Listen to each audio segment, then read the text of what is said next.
Hello, friends. Sometimes we find ourselves in the middle of trouble and suffering in our life. In those times, who do you turn toward? We often turn to our own resources for protection and resolution instead of turning toward God. Moses knew this temptation to turn away from God in times of trouble. For 40 years he led the nation of Israel through the desert without an army and without a permanent dwelling place.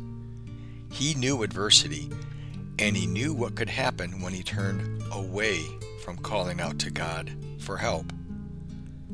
But he also knew what it was like to turn toward the Almighty and loving God, the Almighty that protected him and the nation.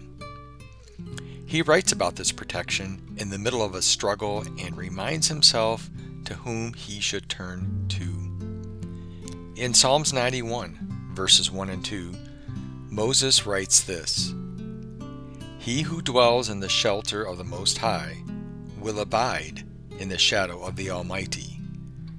I will say to the Lord, my refuge and my fortress, my God, in whom I trust." Believer, remember, God is always there.